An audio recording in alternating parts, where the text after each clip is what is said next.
tous et bienvenue dans cette vidéo sur le gold. Alors, constatation du jour, voilà, on n'est pas sur le gold, on est sur le dos. Voilà, retour sur le gold. Voilà, comme vous avez pu le voir, euh, si vous me suivez sur YouTube, vous avez pu voir sur TikTok. Parce que hier, j'avais fait la constatation sur le gold, mais sur TikTok. Parce que j'avais fait une vidéo trop longue, je n'avais pas pu poster sur YouTube. Donc ceux qui sont sur YouTube, je vous invite à aller voir sur TikTok. Donc là, comme j'en ai parlé hier sur TikTok, voilà, le prix devait retracer sur les 0,61, ce qui a été le cas. D'accord, on a fait, voilà, je ne vais pas vous refaire, mais en tout, vente et achat, on a fait plus de 100 points sur le gold. Donc là maintenant, qu'est-ce qui se passe? Là, comme vous pouvez le voir, ce sont les points pivots, d'accord, avec différents niveaux de résistance et de support, d'accord. Tout simplement, le point pivot, c'est ce qui va donner l'articulation du mouvement, d'accord. Si on est au-dessus du point pivot, tout simplement, ça annonce, voilà, une tendance à la hausse. Pour combien de temps, voilà, on ne sait pas, mais c'est plutôt aussi quand c'est au-dessus du point pivot. Et voilà, on est sur une tendance haussière quand c'est en dessous du point pivot. D'accord? Tout simplement, le point pivot, c'est l'équilibre du marché, comme la géométrie. D'accord? Hier, je vous avais fait une vidéo également, comme vous pouvez le voir ici. Voilà, nous avons une figure, un excès et un équilibre. D'accord? Ici, pareil, on a eu un excès, on a eu un équilibre. Okay. Là, on a eu un excès, jusqu'à là, un équilibre. D'accord? Ça, c'est la géométrie de marché. Ça fait partie de la mécanique de marché également. D'accord? Ce sont les principes fondamentaux en trading. Ce qui fait la mécanique de marché, c'est ce qui fait que pourquoi le prix va en haut, en bas, comme vous avez également les zones d'offres, de demande, la liquidité, tout ça, c'est la mécanique de marché. D'accord? Donc là, comme vous pouvez le voir sur le gold, voilà, on a eu, je vais effacer pour que ça soit un peu plus visible, voilà, on a eu le retracement des 0,61. Comme je l'ai dit, si le prix doit partir soit à la hausse, soit à la baisse, par rapport à vos retracements, il doit toujours venir sur les 0,61. Et ça se passe 90% du temps. Et encore une fois, ça a été le cas. D'accord? On a également, alors ça augmente, je vais passer en 30 minutes. On a également, voilà, ici, une jambe, d'accord? Épaule, tête, épaule, figure de retournement. On est venu casser la ligne de coup ici. Donc là, voilà. C'est pour ça que le gold ensuite est parti à la hausse. D'accord? Là, ici, on a quoi? On a une zone. Alors, voilà, ça sera beaucoup plus visible. Ici, nous avons une zone de résistance. D'accord? Tac.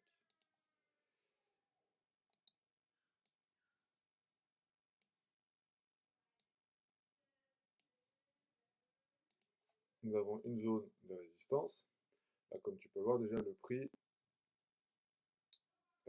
commence à ralentir son impulsion haussière par rapport à l'impulsion haussière. D'accord?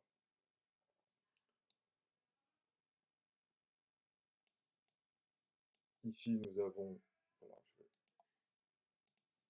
ce qu'il faut, c'est encadrer son prix. Comme ça, tu sais où tu en es. D'accord? Ici, nous avons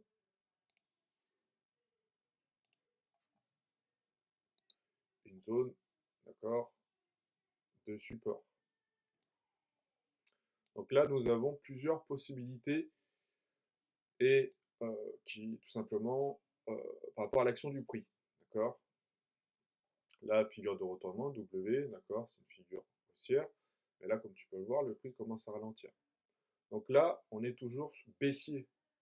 Si on doit prendre à l'achat actuellement, on est toujours baissier. Pourquoi? Parce on n'achète pas une résistance. Et inversement, on ne vend pas sur une zone de support. D'accord? Ok. Nous avons également, voilà, si je trace ma trendline là, tac.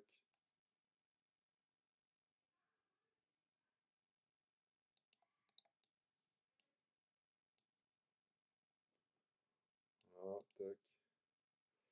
Nous avons également un triangle haussier, d'accord? Vous pouvez le voir, ça forme un triangle haussier. Si le prix vient casser ce triangle haussier, d'accord? Il faut toujours ajouter, si vous avez, on va dire, pas mal de corrélations, forcément ça va augmenter vos probabilités par rapport à si vous prenez un trade à l'achat ou à la vente, d'accord? Donc là, un triangle haussier, c'est quand vous avez une zone technique, en l'occurrence une zone de résistance, d'accord, couplée avec, voilà, cette trendline-là, d'accord, trendline oblique, d'accord, qui fait office également, ici, là, vous pouvez voir, le prix rebondit, ça fait office également de support ici. Donc là, nous avons un triangle haussier, ok. Si le prix casse cette zone technique, et que le prix, bien évidemment, fait un retest ici, il y aura un potentiel trade à l'achat. D'accord? Parce qu'on va sortir de cette zone-là. Et cette zone-là, on y est depuis un petit moment déjà, depuis le 27 octobre. Donc, ça aussi, c'est une corrélation, le temps. D'accord? C'est-à-dire que ça fait longtemps qu'on est ici, dans cette zone-là. Donc, si ça vient casser, ça va être un signal fort. On casse le triangle haussier, et on casse, voilà, par rapport au temps. D'accord? Le temps, ça fait déjà énormément de temps qu'on est dedans. Inversement, le prix peut faire quoi? Là, comme tu peux voir, il peut ne pas casser, hein, ce n'est pas une certitude, il faut constater. D'accord? Il ne faut pas analyser, comme font les grands traders ICT. Ils essaient de comprendre le marché. Mais il y a une chose qu'il faut comprendre dans le marché, c'est qu'il n'y a rien à comprendre. Donc là, le prix peut faire quoi? Il peut faire ça. S'il ne va pas casser, voilà, le triangle haussier, il peut faire ça. Voilà, bien rebondir peut-être là.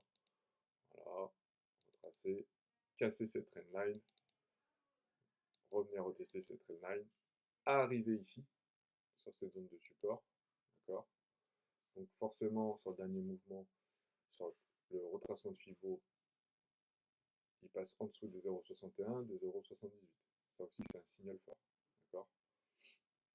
Attention, quand le prix casse les 0,61, arrive sur les 0,68, il a aussi tendance, et ça arrive souvent, à repartir à la hausse derrière.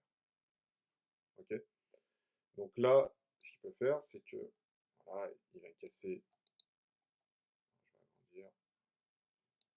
Tac. C'est qu'il vient casser cette zone technique, d'accord, de support. Tac. Il va faire un retest sur la zone de support qui fait office de résistance par la suite. Et là, derrière, il peut couler. D'accord? Il peut aller chercher facilement cette zone-là. D'accord? Donc on a deux solutions possibles pour le gold. Quand on regarde le dollar, vu que c'est une paire qui est corrélée au dollar,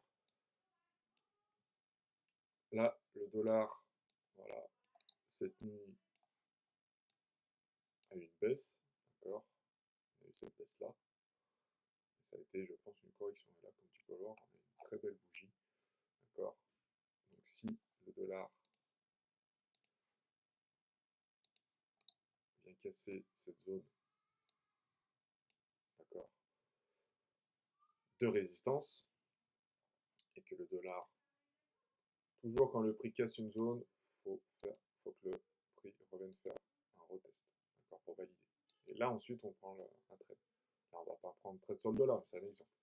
D'accord? Donc si le dollar casse cette zone de résistance, vient refaire un retest, et tu vois qu'il repart à la hausse, le gold, euh, voilà, a de fortes chances de couler. Comme tu peux le voir, c'est ce qu'il est en train de faire là, actuellement. Une belle bougie baissière. Pourquoi? Parce que par rapport à différentes corrélations. on est venu toucher cette zone de résistance. Comme tu peux le voir, c'est une zone de résistance très fiable par rapport au nombre de touches et par rapport au temps, d'accord, que cette zone existe. Comme tu peux voir, regarde, ça coule, d'accord, et ça peut venir couler jusqu'à ici, jusqu'à là, et plus à infinité jusqu'à ici, voire plus, ok. Donc voilà pour la constatation du jour sur le gold. Concernant, concernant le Dow Jones, voilà, j'ai envoyé un trade ce matin dans le groupe et comme tu peux le voir, on n'est pas trop mal. Alors, je me mets 5 minutes. On n'est pas trop mal. Là, je vais effectuer bientôt une clôture partielle. Voilà. J'ai ouvert à 47 700 la position et on a déjà atteint 47 732. D'accord. Donc, on n'est pas trop mal sur le Dow Jones. Ça, c'est ma stratégie que j'utilise tous les matins. Voilà, je travaille 1 heure, 2 heures par jour. C'est très suffisant. Pourquoi? Si vous recherchez tout simplement une liberté financière, dans le mot liberté financière, il n'y a pas que financière, il y a aussi liberté. Donc, si c'est pour passer toute la journée sur vos graphiques, ça ne sert à rien. D'accord? 1 heure, 2 heures par jour de trading, c'est largement suffisant. D'accord? Après, si vous faites plus, c'est que vous êtes drogué au trading. Ça, c'est pas très bon.